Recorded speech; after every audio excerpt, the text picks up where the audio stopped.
Hello and welcome to Real Health with me, Karl Henry. Folks, the ageing process is the most natural thing in the world. We all get older, but it can present all kinds of challenges to us, with our physical, mental and emotional health all affected. It's easy to feel anxiety over this. We all do, whether we like to admit it or not. But there are many ways in which we can grow old gracefully and adopt a newfound confidence in our middle age and later years. I'm delighted to be joined by hotelier and television presenter, author of 8 books, Francis Brennan, who has quite literally written the book on this subject. It's called Age is Just a Number, and Francis is here this week to give us some really simple and practical day-to-day advice on just exactly how we might go about aging a little bit better. Francis, welcome back to the show. How are you? Hey, Carl, nice to be here. I'm delighted. Yeah, and I'm in great form and great health, thanks be to God. Although, as things go, I did get 2 frights in the recent years. Right, one is I'm type 2 diabetic, okay, which left me breathless because I didn't even know. All right, and I asked the doctor, how come I never smoked and I never drank, and I worked hard and I never had too much weight. He said it was just unusual that I get type 2 diabetes. But anyway, we're on top of it very well and we're all going well. And then not last Christmas, Christmas before, I was in Sligo and we went walking with the dog, which I don't have a dog, but my sister has a dog, so we went walking with the dog. And on the walk, I thought, I'm out of breath. And there was like no hill involved. It was just walking like along the seashore. It was at night time. And I thought that's only in my mind. The next day I thought, we'll see what happens now. But the next day it was the same. Anyway, blah, blah, blah, blah, blah, blah. In early February, they gave me a stent, which again left me in a situation thinking, what, a stent? Like that to me is like end of life sort of stuff.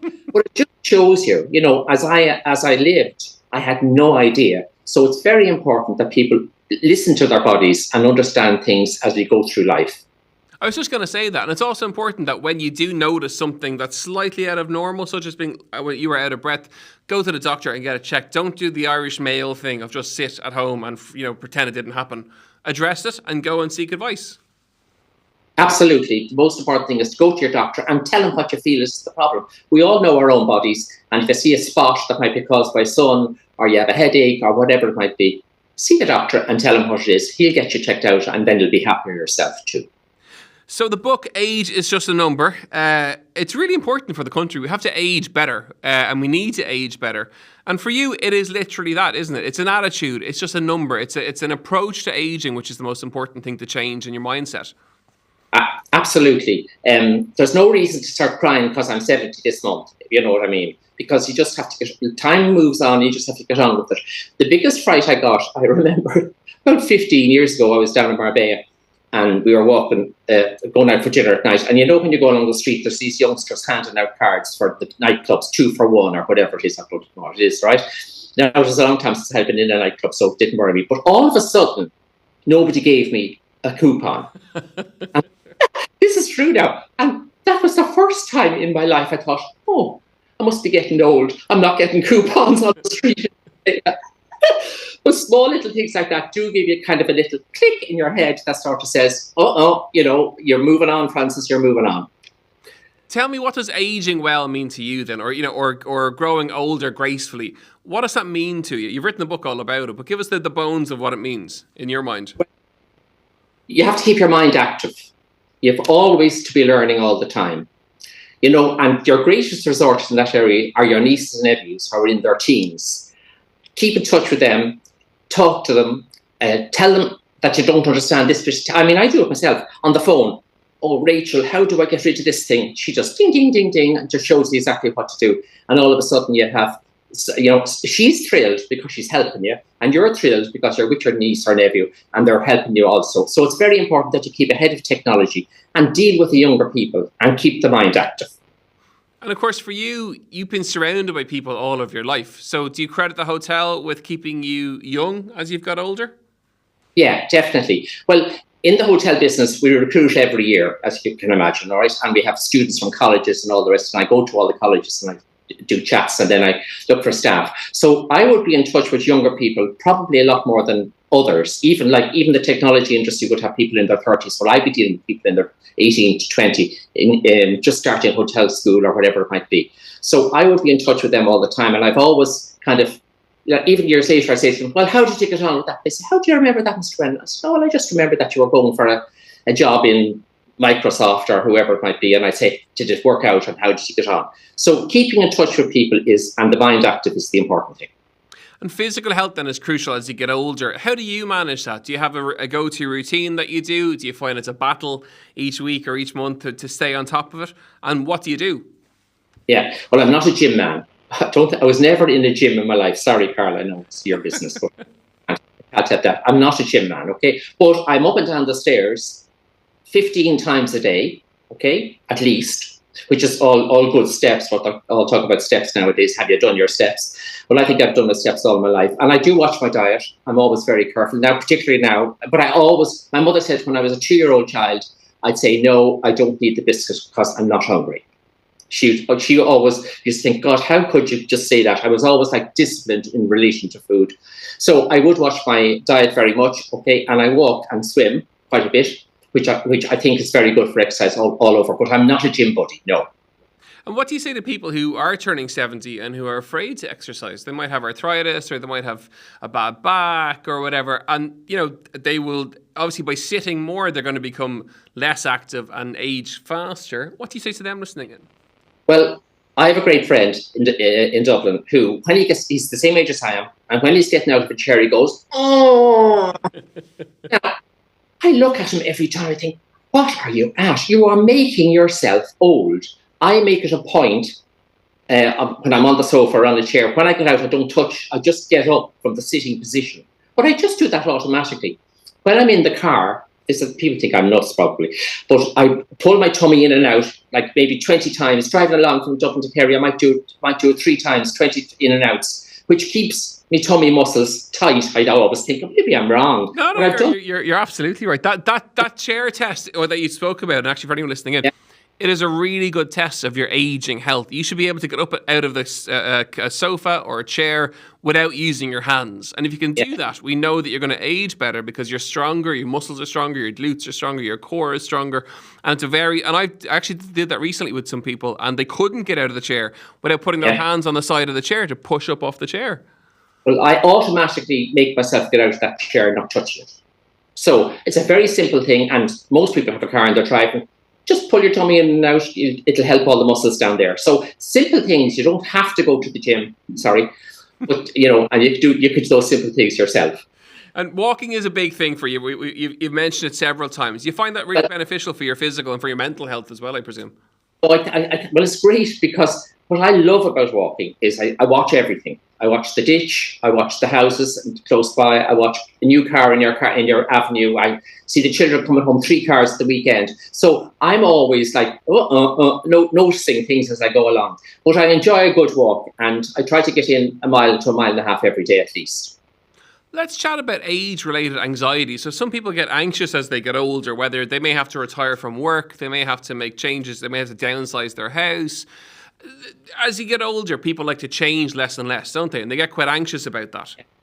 I always remember my dad. My father was ill for 17 years, had emphysema and found it hard to get around. And he came to Kerry, must have been very early 80s because he died in 88 and he wasn't well at all for the last 5 years of his life. So it must have been 83, 84.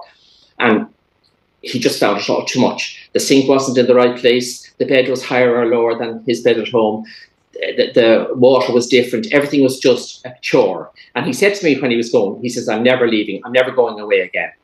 And I that was sad because I knew what he meant. It was just that he just liked to be at home.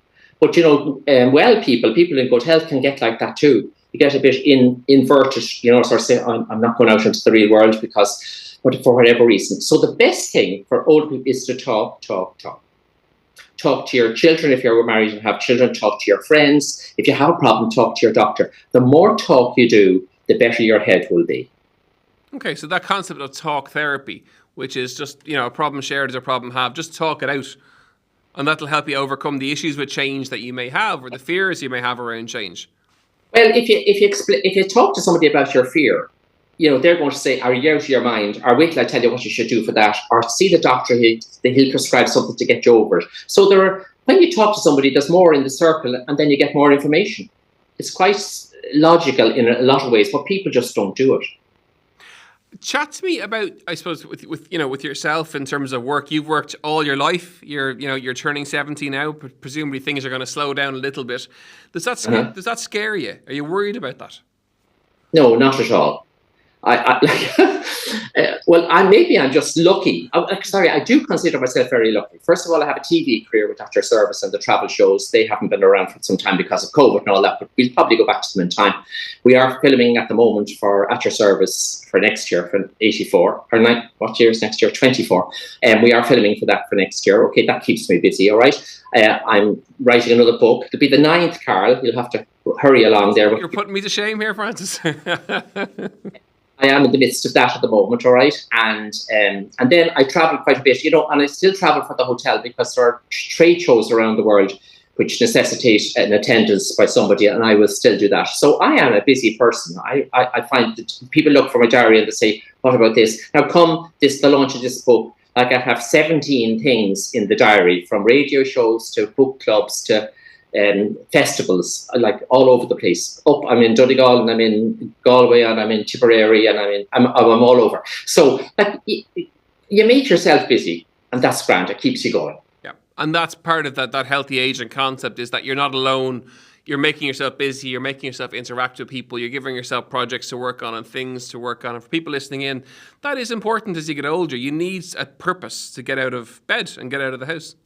It's all about a purpose, even if it's only to walk down the road and bring Mrs. Smith a brown cake of bread that you baked, to be nice. Do you know what I mean? So it's important that you keep your contacts alive, you keep the head active, and you don't dwell on being alone, or maybe I get depressed or everything. Get up and get out. There's no excuse. No messing with Francis Brennan. I love it. Chat to me about mindful aging and then the impact that mindful aging can have on us. Yeah. Well, that's the part of what we were speaking about before. Mindful, keep your head alive, keep your thoughts out there, share with people. Don't be afraid to say to somebody, listen, I'm not feeling great today and I don't know why.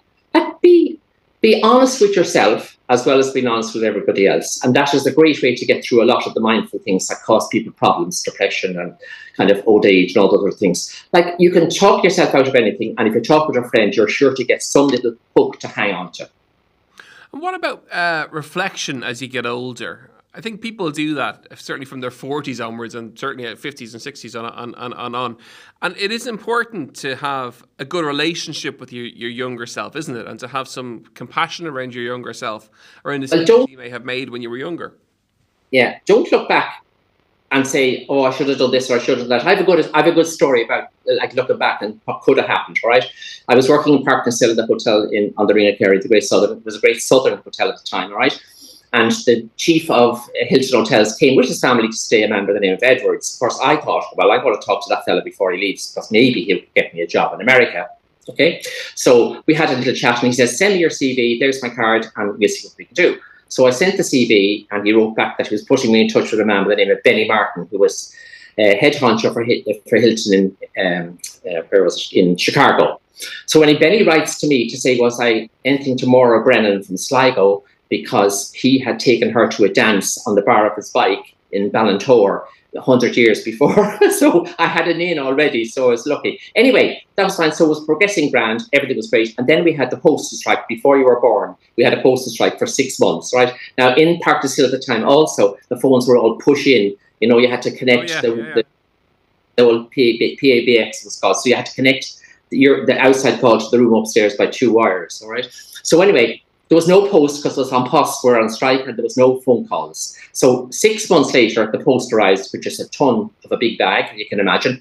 And we ended up, I got my letter from the American Embassy to say, please come on the 11th of February, this was the middle of May now, on the 11th of February to apply for your visa, because they'd done all the paperwork in America, and it was just to say, hello, I am, and they would give me that. So, of course, I didn't hear until May. So I wrote to them to say, hello, what about this? And they said, sorry, you come on the 11th of February and you get the visa. You don't come, you don't get the visa. Now, I often look back and think, if I had got the visa and had gone to America, how would life have gone? Would I be the head of Hilton Hotels, or would I be the head of Four Seasons Hotels, or would I be a general manager in Milwaukee in a small hotel out on the periphery of a desert, wherever it might be? So, I only laugh about that, but I tell people that story because they're not to dwell on the fact that I didn't go to America, so oh, poor me. I went to Kerry and I had a fantastic life, and I'm not a bit sorry. Love it. So yeah, okay, good. So but that compassion is crucial, because a lot of people do that, don't they? They look back with regret and negativity, and depression's a bit strong, but it becomes a bigger thing then in their lives because they negatively reflect upon it. Yeah, they look back and say, I should have done this or I should have done that. There's no point when you're 65, 70 years of age looking back when you were 18 and saying, oh, I should have gone to America, but I didn't. Because it's not going to get you anywhere now. You are where you are today, and get on with it. Even on the Zoom, as we're chatting, I'm in a t-shirt and I'm in a pair of trousers, which is rare. I got very dressed up for this interview. But you're sitting... with trousers. You're sitting there all dressed up. And that sense of style is really important to you, isn't it? And it is part of that healthy aging, is keeping that sense of style and of not showmanship, but just the pride in how you look. Well, I've always been in suits and ties. I mean, I don't even notice. I get up in the morning and I put on the suit, and I put on a shirt and tie, and I put on the suit, and I go to work, because my job is that conservative job, hotel owner or manager, whatever it is, and you kind of have to present yourself in the right way. I remember 20 years ago, a young assistant I had working for me, an awfully nice lad, all right, arrived in a pair of red socks under his suit, right? Well, I nearly had a stroke, because I thought, well, you can't do that. You have to wear grey or black socks. You can't come in red socks. And he said, why? I said, because we're projecting an image of, at the time, Victorian hotels. We've gone much more modern in the last number of years now. But at that time, we were projecting an image, and you can't be wearing red socks because that doesn't fit the image. If you said that now, you'd be in the law court. No. Anyway, the same young fella has gone brilliant in life, so maybe the red socks thing helped him a bit. But it is for your mental health and your pride about you. It is important to keep that up, and it's also a hobby or an interest. You have an interest in clothes and in fashion, and for people, it is important to have an interest or a hobby.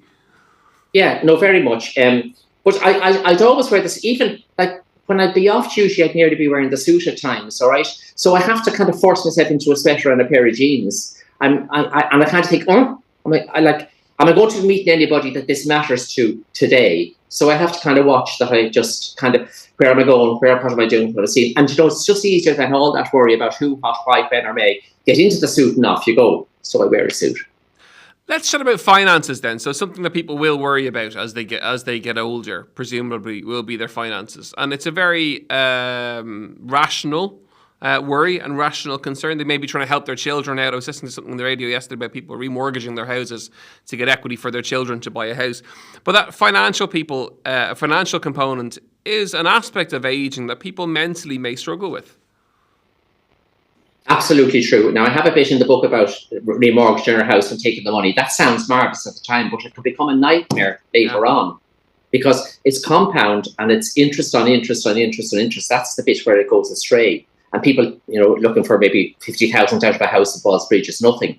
But the compound element of it is quite big when the time comes, right? So you just have to be careful. I do point that out to people in the book. Just be careful about what you want to get out of what you're doing, because if you do the wrong thing, it's going to cause trouble down the line. But yeah, I mean, the Irish pension, my mother died at 97, all right? And she said that the Irish pension was terrific. She found that she could live quite comfortably. Now, to be honest, I think we paid our VHI and we paid our car insurance, if I'm not mistaken, all right, that the family. So that took the big things out of our life, But when I was coming to a pension age, which I was 66, all right, this is a very good story, all right?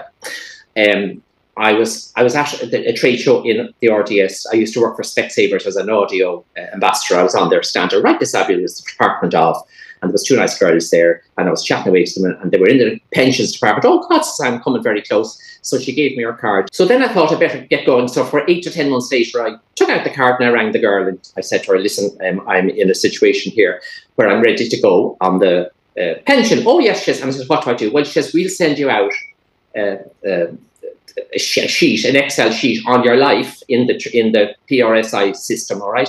And you will then work on that, and then we'll go forward. So she sent me out the thing maybe 2 weeks later, and 3 years were missing, say like 1979 and 84 and 87. 3 years were missing out of all. I started PRSI in 72, so it was 3 years missing. So I phoned her up and said, what are these missing? She says, we haven't any reports on those. I said, well, that's unusual, because I said I was never out of a job. Well, she says, we don't make mistakes. I said, oh, that's fine. I said, leave it with me. So I rang my great Patchy and my wonderful, wonderful accountant in Cork, who is retired, but still has everything under his fingertip. I said, Pat, this and this years are missing. I just don't see that they're not missing. So anyway, within an hour, he came back to me with the 2 of the 3 years, all right, with a copy of the P45, P35 it's called, the end of the year return. He says, there they are. He says, and the other one is in storage in Kenmare, so I'll get that for you when I go down. I said, that's fine. So when I emailed the girl the things. This is now within a day, the 2 of them. And I phoned her then, and I said, when you got those? Yes, and listen, she says, don't go looking for the 3rd year, because you have 100% coverage in the 2 years that you sent me, so there's no problem. I said, can I just ask a question? I said, what was the problem going to be? I said, after all the years I've worked, I said 3 years, which is you didn't have enough stamps or contribution to the stamps in those days, you're right. So I said, all right. I said, and what would that have made a difference to my pension? Oh, she says, nothing at all. She says, will you stop? Nothing at all. I said, no, hold on. How much would it have been different? She said, about €4 or €5 a week. I said, you know something? My mother lived until 97, I said. And €4 or €5 a week from 66 years of age to 97 is over £8,000. And you know, I said, €5 at the time, which was true. I said, €5 a week, I'd buy you £2 of butter. So I'm delighted I found that thing, and that you didn't make mistakes. She died laughing, of course. But can you imagine when she went off the phone saying, Dick, wait till I tell you about your man in Kenmare. That was to worrying about the difference of euro between 4 and 5 of his pension. You were the chat of the canteen that day, that's for sure. As ever, Francis, it's been great to catch up with you. The new book looks fantastic. Age is just a number, and it's in bookstores nationwide. We'll catch up in person very, very soon. It's good to chat to you, and the very best of luck with the book. Okay, bye. Folks, bye. As ever, you know where we are. It's @Karl Henry PT on Instagram, realhealth@independent.ie. That is it for another episode of Real Health with me, Karl Henry. I really hope that you enjoyed it, and we'll catch up very, very soon. Slán go fóill.